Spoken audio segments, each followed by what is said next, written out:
un défi majeur.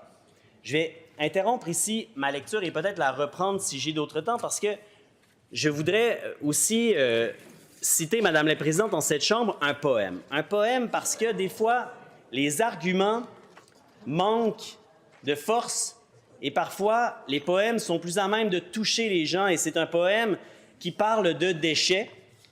Et c'est un poème qui a été écrit par un ancien membre de l'Assemblée nationale, ministre du gouvernement du Québec et poète éminent ayant marqué la littérature québécoise. Alors, il y a des mots à l'intérieur de ce poème-là qui vont choquer Madame la Présidente, mais en même temps, je pense qu'il est important de le lire jusqu'au bout en tant que pièce de notre patrimoine culturel québécois national. Mal au pays, Gérald Godin, 1967.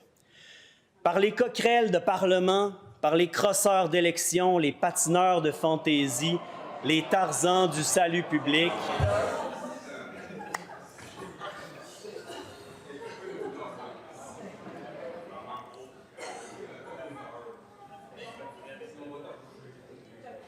Bon, écoutez, Monsieur le député,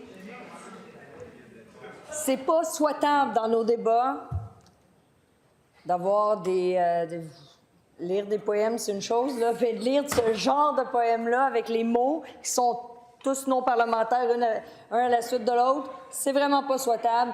Donc, changez de poème ou sinon, changez de propos. Alors, je peux continuer.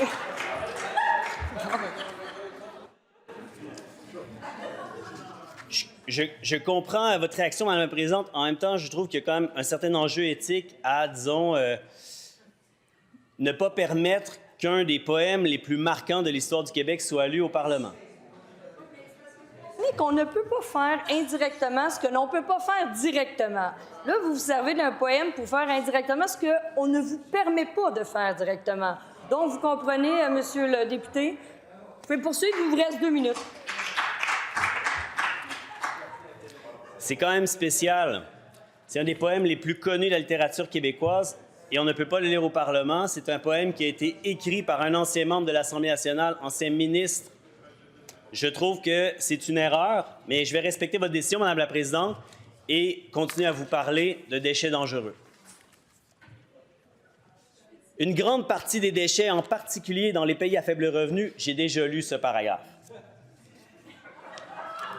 La mauvaise gestion des déchets contribue à la pollution des océans, au blocage des systèmes de drainage, à la propagation des maladies, à la pollution de l'air et de l'eau et à la production de gaz à effet de serre, exacerbant le changement climatique.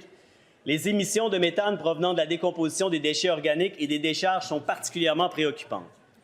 L'évolution des modes de consommation entraîne une diversification des types de déchets, notamment l'augmentation des plastiques et des déchets électroniques qui nécessitent des approches de gestion spécifiques et des infrastructures de recyclage adaptées.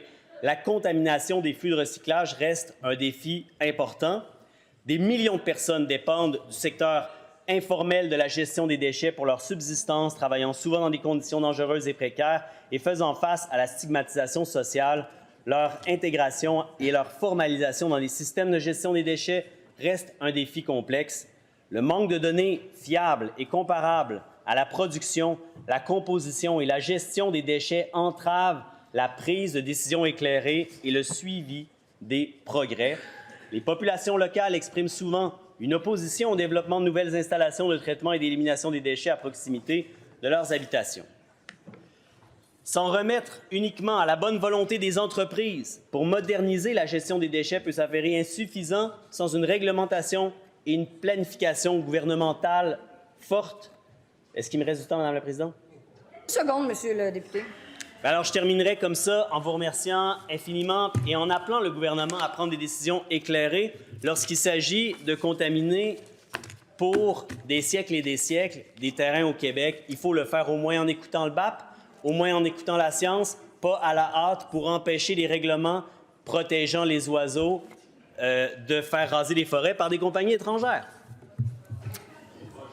Merci, Monsieur.